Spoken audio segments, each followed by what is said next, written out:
आज हम पढ़ने जा रहे हैं passive voice of assertive sentence of present continuous tense. Present continuous tense के जो असर्टिव सेंटेंसेस होते हैं उन्हें हम कैसे पैसिव वॉइस के अंदर चेंज करते हैं उसे हम आज पढ़ेंगे। एक्टिव और पैसिव का डिफरेंस मैं आपको पहले वीडियो लेक्चर में बता चुकी हूँ। ये सारे पॉइंट्स भी वही हैं, बस यहाँ पे हेल्पिंग वर्ड्स की चेंजिंग हो जाएगी, बाकी सारी चीज़ें वही रहेंगी। हम हमेशा ऑब्जेक्ट को एक्टिव वॉइस सेंटेंस के हम हमेशा किस में कन्वर्ट करते हैं, सब्जेक्ट के अंदर पैसिव वॉइस सेंटेंस के, यानी जो चीज़ एक्टिव वॉइस सेंटेंस के अंदर ऑब्जेक्ट होती है वो पैसिव वॉइस सेंटेंस के लिए सब्जेक्ट बन जाती है। उसके बाद हम हेल्पिंग वर्ब यूज़ करेंगे प्रेजेंट कॉन्टिन्यूअस टेंस के अंदर, is, are, am according to the subject of the passive voice sentence. Number third है use the additional helping verb being, with, is या आर या am to show the continuous tense. अब passive voice sentence के अंदर आपने पढ़ा था कि जब हमने प्रेजेंट इंडेफिनिट टेंस के असर्टिव सेंटेंस का जब हमने पैसिव वॉइस बनाया था तब भी हम उसके बाद ऑब्जेक्ट के फौरन बाद इज, आर या एम यूज़ करे थे अकॉर्डिंग टू द सब्जेक्ट के मुताबिक। तो अब हमें कैसे पता चलेगा कि ये जी प्रेजेंट इंडेफिनिट टेंस का पैसिव वॉइस है या प्रेजेंट कॉन्टिन्यूअस टेंस का पैसिव वॉइस। तो उन्होंने बताया कि प्रेजेंट कॉन्टिन्यूअस टेंस के एक्टिव वॉइस को जब हम पैसिव वॉइस के अंदर तब्दील करते हैं तो हम हमेशा इज, एम या आर के फ़ौरन बाद एक एडिशनल हेल्पिंग वर्ब, एक मज़ीद एक हेल्पिंग वर्ब यूज़ करते हैं, और जो कि क्या है, बीइंग, जो कि किसको शो करती है कि ये कॉन्टिन्यूअस टेंस है। उसके बाद हम यूज़ करेंगे थर्ड फॉर्म ऑफ वर्ब की थर्ड फॉर्म को, एंड देन हम यूज़ करेंगे यूज़ द वर्ड बाय। उसके बाद हम वर्ड यूज़ करेंगे bye.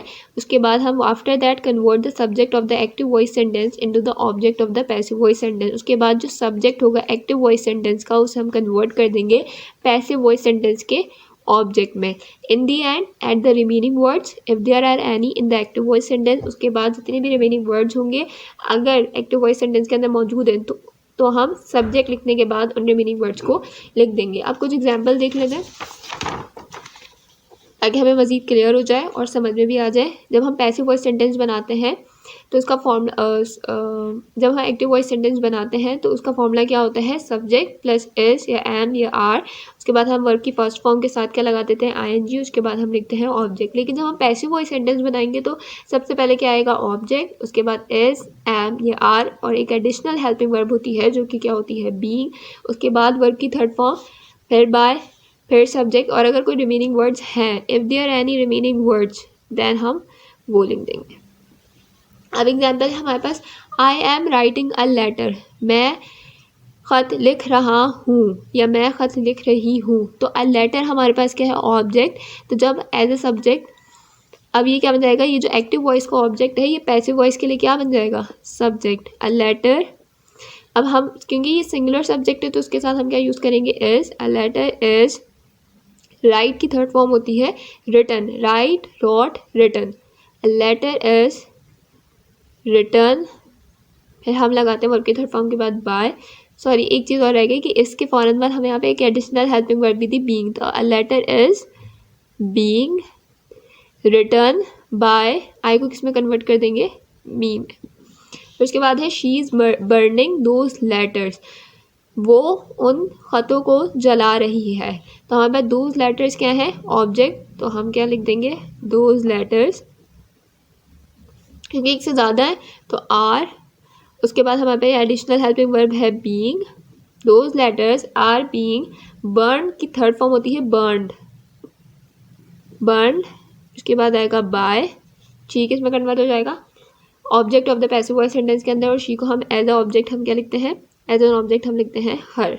Those letters are being burned by her. उसके बाद है वी आर बाइंग टिकट्स, हम टिकट्स खरीद रहे हैं।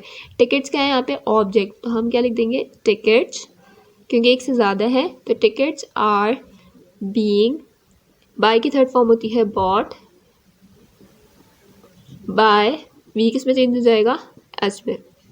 I am learning this poem by heart, मैं ये नज़म ज़बानी याद कर रहा हूँ।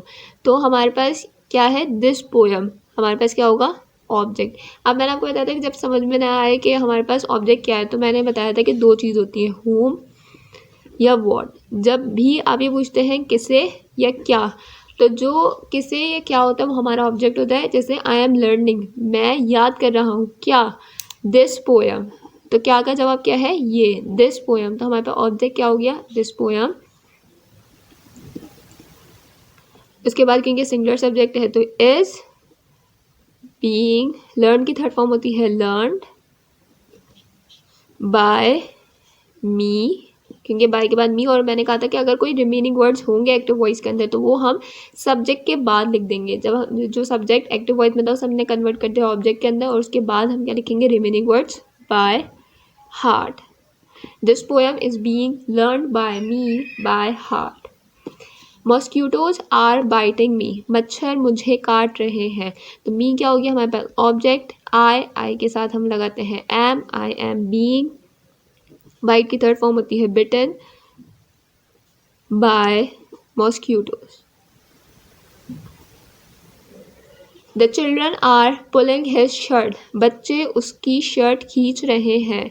तो हिज शर्ट हमारे पास क्या हो गया ऑब्जेक्ट, हमारे पास क्या आ जाएगा, हिज शर्ट इज, उसके बाद हमारे पास लगता है बीइंग, पुल की थर्ड फॉर्म होती है पुल्ड बाय द चिल्ड्रन। ये ऑब्जेक्ट था, उसके बाद हमारे पास फॉर्मूले में था इज, एम या are according to the subject. उसके बाद हमने लगाया बीइंग, उसके बाद वर्ब की थर्ड फॉर्म, उसके बाद हमारे पास था बाय। उसके बाद जो सब्जेक्ट होता है एक्टिव वॉइस का उसे हम कन्वर्ट कर देते हैं ऑब्जेक्ट के अंदर पैसिव वॉइस सेंटेंस के।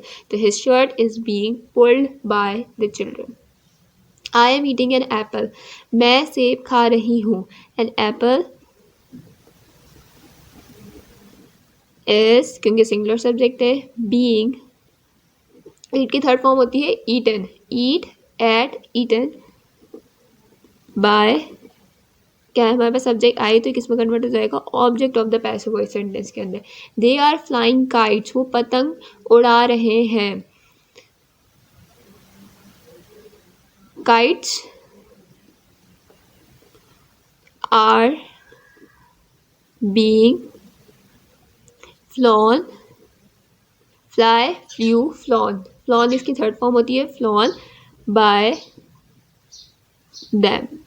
ये हमारे पास, ये इसका ऑब्जेक्ट इसके सब्जेक्ट में चेंज हो गया। उसके बाद हेल्पिंग वर्ब लगने थे और एक एडिशनल हेल्पिंग वर्ब थी एम आर के साथ बीइंग। उसके बाद वर्ब की third form by and then subject of the passive voice convert into the object, subject of the active voice convert into the object of the passive voice. He is writing a letter, वो खत लिख रहा है। तो हमारे पास अ letter क्या है object, a letter is being, write की third form written by him. जब भी हम ही को कन्वर्ट, मैंने आपको शुरू के लेक्चर्स में बता दिया था कि प्रोनाउंस जो है एक्टिव वॉइस के अंदर तब्दील होते हैं। जब भी हम ही को चेंज करते हैं एज एन ऑब्जेक्ट तो हम लिखते हैं him. I am helping her, मैं उसकी मदद कर रहा हूँ। हर क्या है यहाँ पे ऑब्जेक्ट है। जब हम एज एन ऑब्जेक्ट लिखते हैं तो क्या आएगा, शी इज बीइंग, और हेल्प की थर्ड फॉर्म होती है हेल्प्ड बाय, उसके बाद सब्जेक्ट क्या है हमारे पास आई तो कन्वर्ट हो जाएगा किसमें, मी में। दे आर बाइंग बुक्स, वो किताबें खरीद रहे हैं। तो बुक्स क्या है हमारे पास object, books are being, buy की थर्ड फॉर्म होती है बॉट बाय, दे किसमें चेंज हो जाएगा ऑब्जेक्ट में, और दे को हम जब चेंज करते हैं तो हम लिखते हैं दैम। तो ये सब बहुत आसान से थे और आप जब बार बार प्रैक्टिस करेंगे तो आपको अच्छे से सब बनाने आ जाएंगे। आपको ये फॉर्मूला रटने की ज़रूरत नहीं पड़ेगी। आप जितने ज़्यादा सेंटेंसेस की प्रैक्टिस करेंगे उतना ज़्यादा अच्छे से आप सीख जाएंगे और आपको ज़्यादा मेहनत की फिर ज़रूरत नहीं पड़ेगी। और इंशाल्लाह फिर आप पेपर में भी बहुत अच्छे से एक्टिव वॉइस सेंटेंस को बिना गलती किए पैसिव वॉइस सेंटेंस के अंदर तब्दील कर लेंगे।